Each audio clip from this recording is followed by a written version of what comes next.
Hello again, everyone. Edwin Learnard back once again.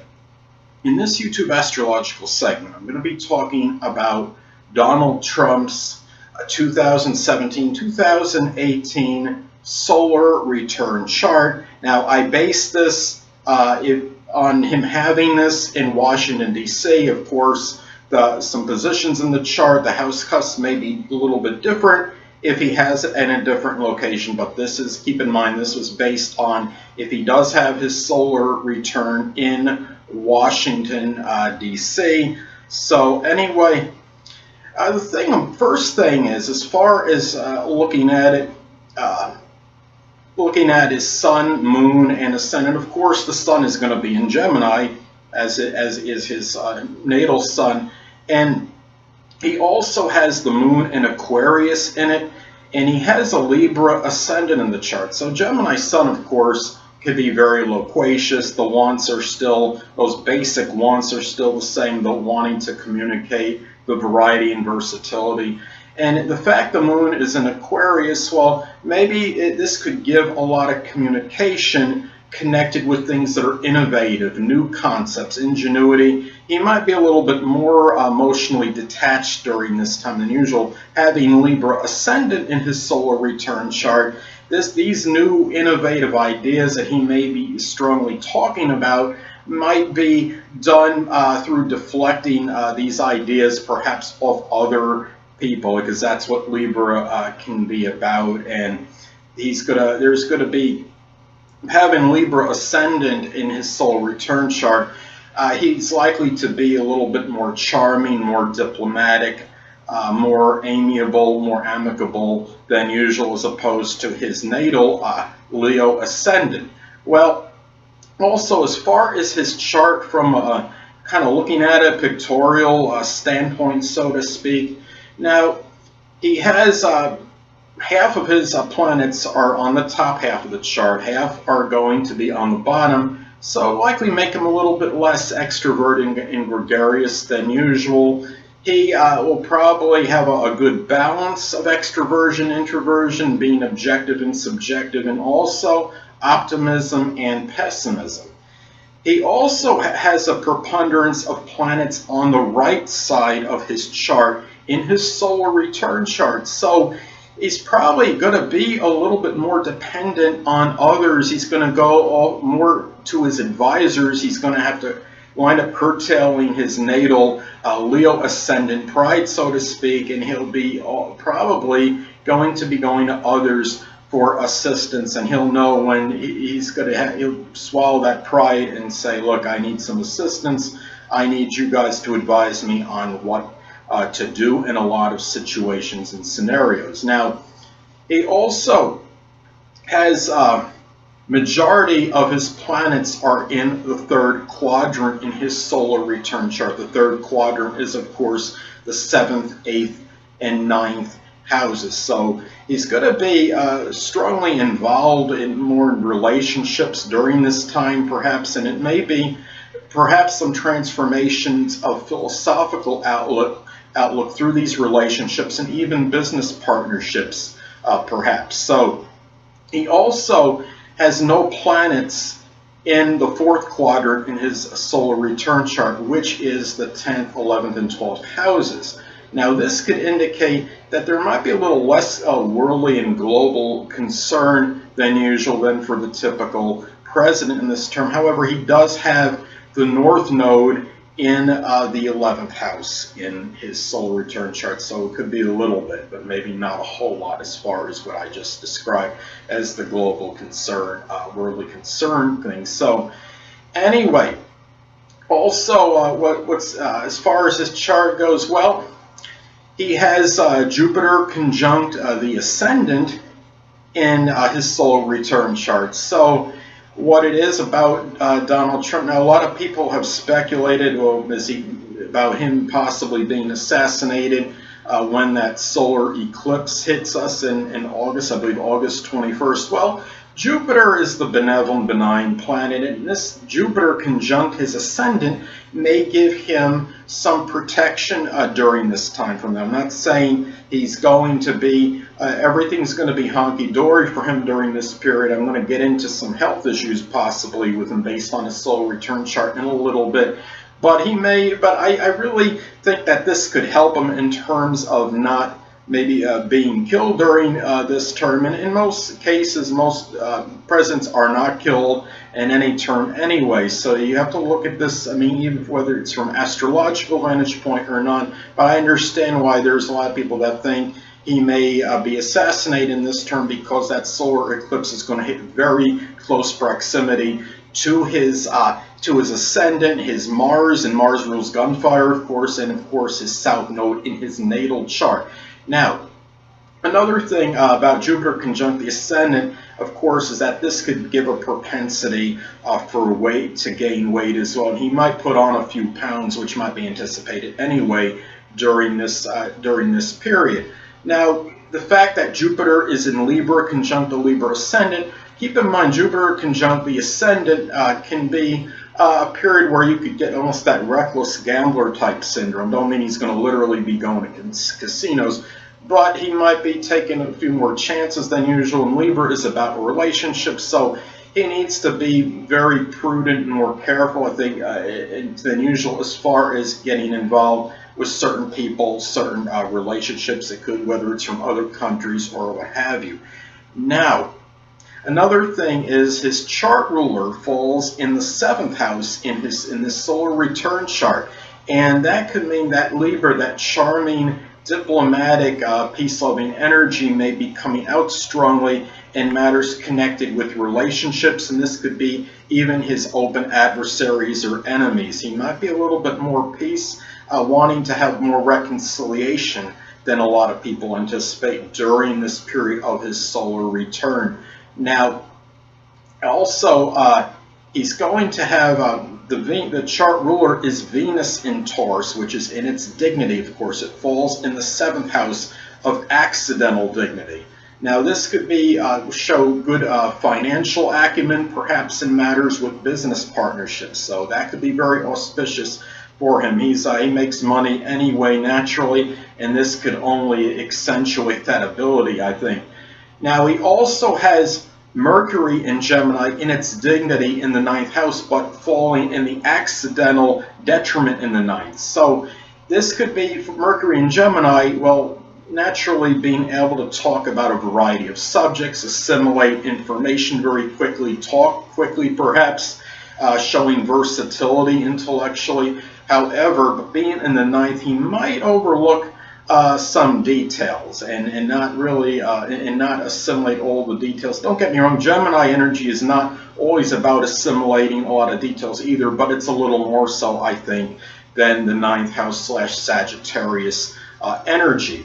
Now, also in his solar return chart, he has a Cardinal T-Square. He also has a Mutable T-Squares. Cardinal T-Squares and T-Squares in general can give a lot of tension and exasperation. And he has the Cardinal T-Square is involving his Pluto in the 4th house, his MC, and also his Jupiter in Libra. So this could be a period where, I mean, he's going to have, perhaps with that Pluto in the 4th, of course, there could be some upheavals and turmoil in crisis, perhaps in his home, like power struggles, and that might negatively impact his career, his reputation to some degree, given the fact that it's opposing the MC, and the fact that Jupiter is that focal point in the T-square. That could be the point of overcompensation. He might really be trying to put on, his everything's all good, show a lot of emphasis on charm and act very more and Jupiter energy, of course, is about enthusiasm. It's about exuberance and being expansive. Jupiter's also about long journeys, so he might do that. show some of those tendencies connected with Jupiter, and perhaps even maybe there's some traveling to kind of get away from long distance traveling to kind of get away from that aggravation that might be caused by that opposition. And being by his first house, I mean, you know, it's going to be obvious very apparent to everybody.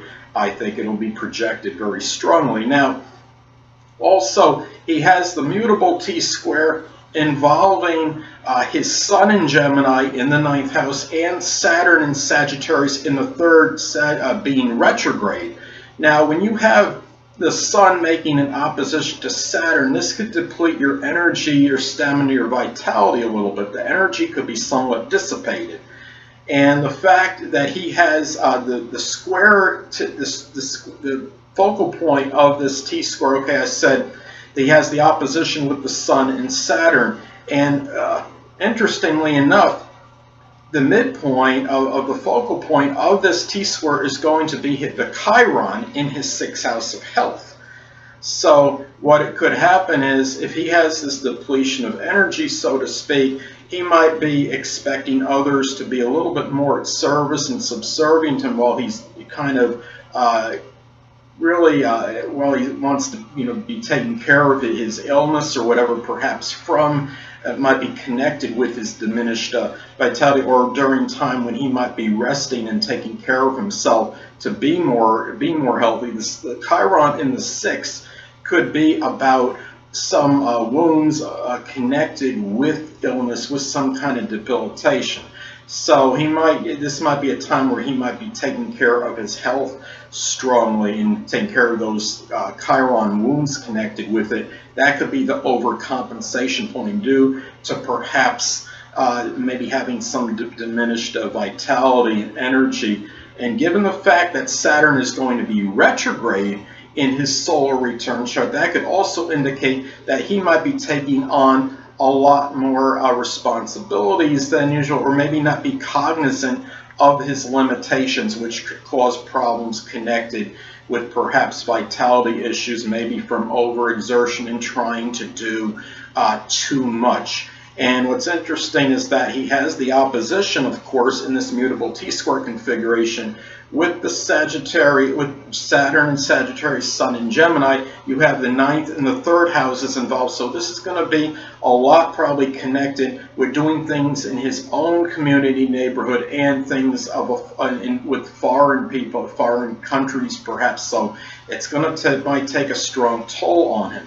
Now, another thing he has is what's interesting, that he has Aries on the 7th house cusp in his solar return chart. So the open adversaries and enemies could be very militant, very aggressive, very volatile, no surprise there. The ruler of the 7th house falls in his 9th house of foreign countries, and any enemy, these open adversaries are very well people in foreign countries, which we pretty much had an idea, an inkling of anyway, but this reaffirms and reinforces that, I think, in this solar return chart. So he could be dealing with a lot of that during this solar return period for him. And keep in mind, too, that the MC, his IC, are both at 13 degrees in this chart that I did, based on if he has the solar return in Washington, D.C. are both at 13 degrees. Of course, it could be different degrees if he has it at a different location. Jupiter, I believe, is also at 13 degrees, critical degrees for all of them. So those are some things to look at for him. And he also has a grand air trine in his solar return. So this could give really strong verbal command and expression, expressing himself very articulately, which I'm sure he does anyway, being a Gemini Sun. But his grand air trine involves Mercury in Gemini in its dignity, and also Jupiter in Libra, and the Moon in Aquarius. So it's really, and the Moon in Aquarius is also in its accidental dignity, being in the 4th house, which is good by house positions. So anyway, the last thing I wanted to get at, as far as his chart goes, as far as his health goes, well, he has Pisces on the 6th house cusp in his solar return chart. So he might succumb to some Pisces-like ailments. There could be some problems with the feet, such as could be gout maybe, swelling of the feet, just injuries to the feet in general. He also could have problems with the lymphatic system, maybe. Pisces is not known as a sign, not known for a very robust constitution. So he could be, this position on the 6th house could indicate something where his constitution might not be as good as it had been previously. He also has Neptune in conjunct his 6th house, and it makes an inconjunct to his ascendant. And of course, inconjuncts can be about health dilemmas. And Neptune being in conjunction to his 6th house cusp, well, that could be, he might have something which might be of a mysterious nature, something enigmatic, or something that his health situation might be somewhat nebulous. It might be something where he really himself, he's not quite 100% sure what's going on, but it could also give more susceptibility to things of a chemical nature, such as like radon, or even prescription drugs might have likely to have an adverse effect on him during this time. I don't think he's going to become a habitual drug user or alcoholic during this period. No, by all means, I don't believe that. I mean, it gives a slightly greater propensity for it because that's what Neptune is about, but I don't think that's going to happen. But Neptune conjunct the 6th house could be about dissolving and dissipation of health. And he also, as I stated before, he has Chiron in the 6th house in Pisces, and it's close to the 29th critical degree. So his health is something strongly to look at during this period. And the thing too is, when you look at this his chart too, his solar return chart, what's interesting is that one of the house rulers of the 6th, Neptune, conjuncts the 6th house cusp, and also the other one, Jupiter, conjuncts his ascendant. So health matters could be very paramount. It might be paramount to him during this time, and will figure more strongly in his life scheme than usual. So those are some things to look at as far as what his solar return looks like for 2017, 2018. So anyway, people, that'll conclude this YouTube astrological segment for Donald Trump's solar return chart for 2017, 2018. Stay tuned next time, where I will be continuing my series on the Juno in the houses. Two things I want to get with you on before I head out. Firstly, the stars may impel, but do not compel. And secondly, never isolate any single astrological element, aspect, planetary placement, position, configuration, influence, or what have you, and make an analysis of the person, astrologically speaking, based on this alone, because astrologically speaking, the person is the sum of all their components in their natal chart, and not just one. Until next time, people, stay well.